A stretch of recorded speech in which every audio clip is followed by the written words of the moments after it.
방송 시작할 때 했던 이상 토크에서 잠시 MB맨 얘기도 있었거든요. 전성시대라는 표현까지 붙어 있네요. 화면 좀 보겠습니다. 오늘 나왔던 전 인사죠. 유인천 전 문화체육관광부 장관, 이명박 정부 당시에 있었어요. 그리고 뭐 여러 가지 활동이 있는데 지금 대통령 문화체육특별보좌관, 특보, 문화특보에 임명이 됐어요. 근데 장관급이에요, 여기는 자리가. 근데 이게 신설이 됐다고 그러죠. 없는 자리인데 신설이 돼서 이 자리에 임명이 오늘 됐습니다. 발표가 됐거든요. 이 내용이에요. 자, 그럼요. 과거 유인촌 전 장관의 모습 영상 옛날 거 좀 찾아서 다시 준비했거든요. 보겠습니다.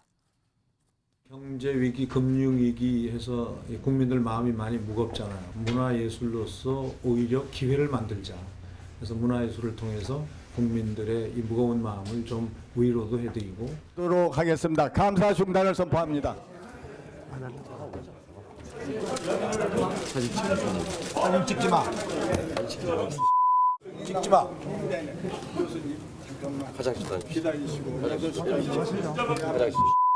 성질이나 뻗쳐가 정말. 찍지 마세요.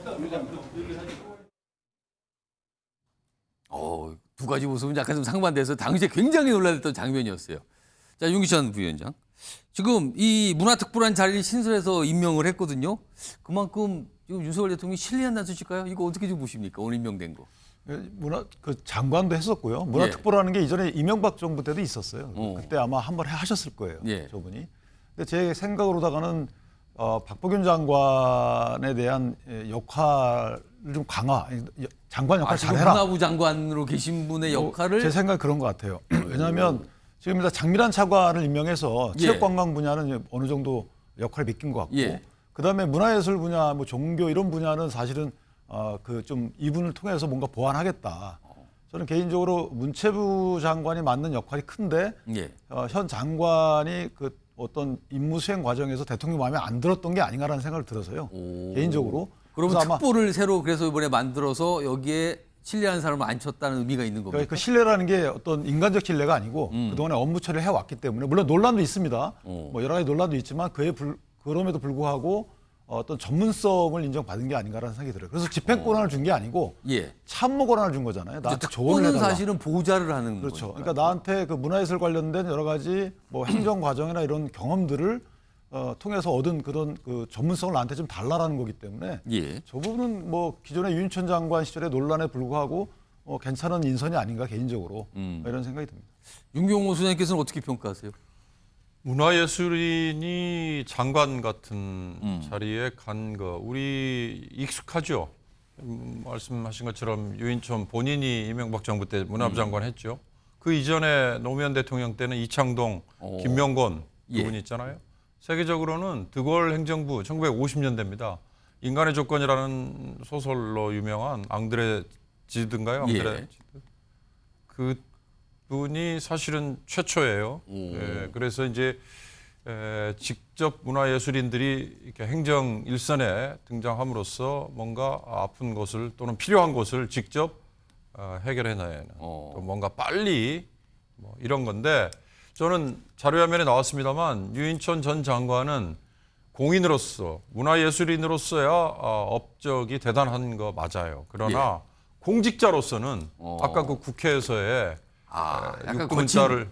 육두문자를 섞어가면서 본인의 감정을 전혀 억제하지 못하는 저 모습 하나로 저는 아무리 저분이 괜찮은 업적을 남겼다 하더라도 세인의 뇌리에는 저게 더 강하게 아마 낙인돼 있었을 거예요. 그러나 이번 경우에 왜 뭐 선임이 됐는가 이건 뭐 윤기찬 변호사께서 잘 설명하셨으니까 저는 거기에 많은 부분 동의합니다. 지금 박보균 현 장관이 언론인 출신이라 제가 뭐 말씀드리기 상당히 조심스럽지만 업무 평가나 이런 거에서 굉장히 지금 안 좋다는 얘기들이 많잖아요.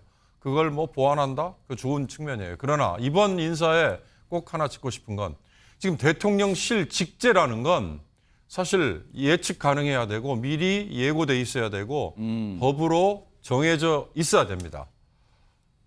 실장 또는 뭐 비서관, 수석, 뭐 기타 행정관마저도 사실 행정안전부나 아니면 관련 법에 분명히 들어 있어야 되는데 이동관 대외협력특보 있는 거 뭐 이번 방통위원장 예. 내정 운운하면서 이제 많은 분들이 알게 됐잖아요. 문화체육특보도 느닷없이 지금 나오면 앞으로 또 어느 자리에 어떤 특보가 언제 튀어나올지 이렇게 인사를 함부로 마음대로 자리를 늘리고 해도 되나요? 더군다나 장관급 자리라면서요. 예, 그러면 저 장관급입니다. 특보라는 자리는 뭐 결정권이 당연히 없죠. 대통령의 참모니까. 비서관이나 보좌관이나 특보나 무슨 차이가 있습니까? 결정권한은 없어요. 그러나 어디까지 그러면 관여하고 어디까지 예. 조언하느냐 이런 것들이 자칫 잘못하면 위인설관이 됩니다. 그런 점에서 유인촌 특보가 지금 왜 필요한지에 대한 설명이 사실은 굉장히 부족해요. 그리고 이분이 앞으로 어떤 역할을 어디까지 할 건지에 대한 분명한 명확한 선 이런 것들이 그어져야 다른 자리를 설사 신설을 하고 다른 자리를 뭐 우수수 만든다 하더라도 국민이 납득을 하지 그러지 않으면 뭐 대통령 주변에 있는 비서나 특보 뭐 보좌관 자리는 아무렇게나 아무 때나 만들어도 된다. 이렇게 생각하면 그건 굉장히 오산일 것 같습니다. 자, 일단 유인촌 특보 오늘 임명이 됐어요. 그럼 새로 신설 자리 임명이 됐고요. 그러고 보니까 오늘 이 얘기가 나오자 정치권이나 이제 이 정부 쪽에서 많은 분들이 보니까 과거 이명박 전 정부, 그러니까 MB 정부 때 활동했던 분들이 참 많구나. 이렇게 또 얘기하시는 분들 오늘 꽤 있었어요. 화면 좀 보겠습니다. 지금 유인촌 특보 있죠, 일단. 다음 보세요. 자, 다음 가겠습니다. 여기 보면 이재호 전 의원, 이명박 전 대통령의 최측근으로 꼽히신 분이죠. 최근에 민주화운동기념사업회 이사장에 임명됐어요. 이런 모습도 있었고요. 그리고 다음 보겠습니다.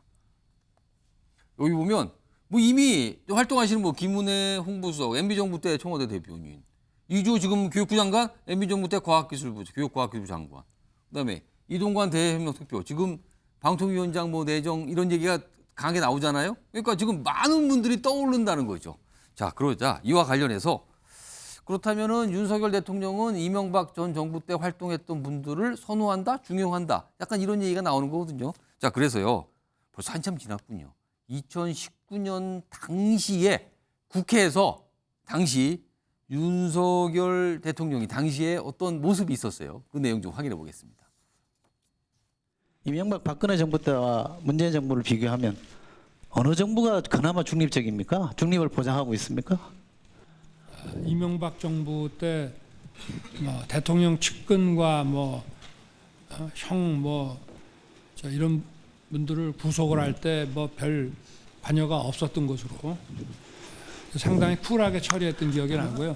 중립 박근혜 정부 좋습니다. 때는 뭐 다 아시는 네. 거고. 저런 얘기가 그러니까 기억이 나네요. 자, 최수영 네. 전 의원님. 그러니까 윤석열 대통령이 MB정부 시절 인사들 좀 중용하고 있다 이런 얘기 나오는 건데 왜 그런 걸까요? MB정부 시절에 기억이 좋아서 그런 걸까요? 왜 그런다고 보십니까? 뭐 자료 화면을 저걸 이제 뽑은 만큼 예. 저 사실 저 청문회 때 저 때 굉장히 화제가 됐던 장면이었거든요.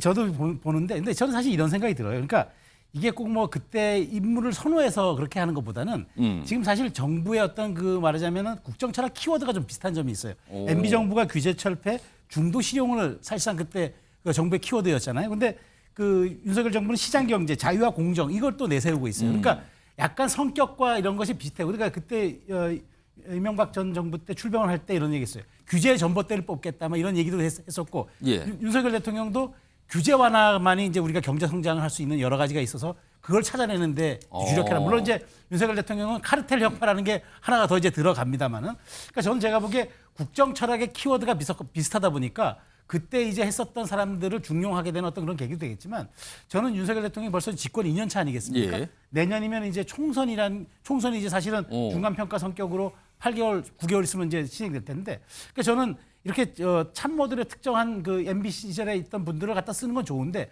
그럼에도 불구하고 저는 어쨌든 국민의 이제 3년 차에 총선에 대한 심판을 받기 위해서라면은 예. 좀 더 광폭 인사, 그 다음에 좀 평평 인사, 그리고 말 그대로 좀 포괄적으로 중도까지 호구할 수 있는 그런 좀 다양한 인사들을 이제 할 시기가 되었다. 그러니까 예. 지금 대통령이 지금 옆에 쓰고 있는 분들이 이제 뭐 참모라든가 이런 분들, 김대기 지금 비서실장도 MB정부 때 그렇습니다. 문체부 이체관을 했단 말이죠. 그러니까 예. 그런 분들을 쓰는 걸 좋아요. 그래서 얘기 듣고 자문 듣고 이제 지시하고 하는 건 좋지만 그럼에도 보기엔 국민들은 인사를 통해서 메시지를 보거든요. 아, 누구를 기용하느냐에 따라서 아, 이분이 앞으로 방향성이 어떻게 가겠다. 예. 이 정부의 이제 철학이 어느 정도 진행되어 있구나. 그런 좀 다양성의 문제를 놓고 봤을 때는 저는 지금쯤은 이렇게 물론 MB 정부의 분들을 기용해서 측근으로 쓰는 건 좋지만 그럼에도 예. 불구하고 기타 자리 여러 가지 자리가 있을 때는 조금 더 다양한 인사들, 탕평 인사들 씀으로써 국민들에게 예. 메시지를 줘야 한다. 난 조금 더 중도 통합으로 나가겠다는 저는 그 타이밍을 줄 때까지 올 것 같은데 다만 지금 장관 인사는 예. 청문회가 여러 가지 부담이 되기 때문에 지금 차관 인사로 예. 제한적으로 하다 보니까 그런 것 같은데 저는 연말쯤 되면 조금 바뀌지 않을까 좀 그런 생각을 해봅니다. 앞서 봤던 이재호 전 의원 화면이 있거든요. 다시 한번 불러올까요? 최근에 어떤 공공기관 여기 보면 민주화운동 기념사업회 이사장 이게 좀 정부 산하에 있는 기관인데 여기 이사장이 임명됐거든요. 근데 이재호 전 의원 사실 윤석열 정부에 대해서 그동안 쓴소리도 여러 차례 하신 분이거든요. 관련 영상 좀 준비했는데 먼저 들어보겠습니다. 윤석열 정부가 출범할 때 네. 그 대통령 당선될 때 48% 받았잖아요. 네. 근데 지금 이제 뭐 겨우 회복한다 그래서 뭐 40% 내외인데 아직도 윤석열 대통령을 선출했던 사람들 중에 근 8% 내지 10%는 아직도 안 돌아왔다는 이야기잖아요. 네. 그러면 이 정부 윤석열 정부가 8개월 동안에 성공한 정부라고는 보기 어렵다고 봐야죠. 자, 지난해 말 하던 목소리였었는데 그때 지금 뭐 대선 때 얻은 거 못 얻었잖아요. 뭔가 성공했다고 볼 수 없어. 이렇게 쓴소리예요 사실은요. 김용수 전 행정관. 쓴소리 이재호 전 의원도 뭐 정부 자리에 하나 임명이 됐는데 전체적으로 MB 정부 분들 많이 쓰시는 거 어떻게 보십니까? 뭐 제가 또 MB계의 화려한 복귀라고 생각을 하고요. 대통령이 내년 국회의원 선거에 대해서 매우 조바심을 가지고 계시구나. 그런 그렇게 느낌을 갖게 해석하십니까? 돼요.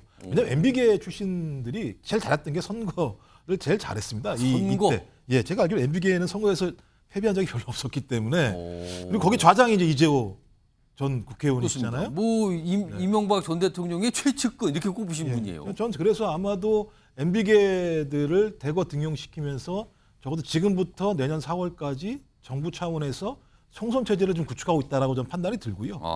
한 축이 일단 친정 체제로서 대통령실에 있었던 핵심 참모들을 차관 체제로 집어넣어서 예. 이 간대가 대부분 다 이런 선거 관련된 데가 되게 많습니다. 국토, 그다음에 해양, 과기정통 뭐 이런 부분이 다 있기 때문에 이런 하나의 상황을 통해서 친정 체제를 만드는 거 하나랑 지금 아직 확정은 안 됐습니다만 이동관 지금 방통위원장 내정이 될지 안 될지 모르겠습니다만 그다음에 유인촌 문화특보, 그러니까 방송, 언론, 문화계에 대해서 나름대로 장악을 하려고 하는 것 같고요. 근데 제가 왜 조바심이라고 말씀을 드리냐면 이동관 만약에 방통위원장으로 내정을 한다면 2017년, 18년에 국정원 불법 사찰 사건의 수사가 검찰에서 진행이 됐습니다. 이때 서울지검장이 지금 윤석열 대통령입니다.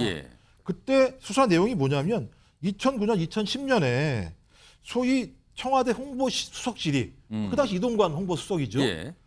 국정원에 문건 작성을 지시했고 그 내용은 방송사를 장악하려는 계획으로 추정된다라고 하는 수사 결과 내용이 나왔어요. 이게 이제 수사 보고서입니다. 그럼 그거 보셨을 거 아니에요, 대통령이.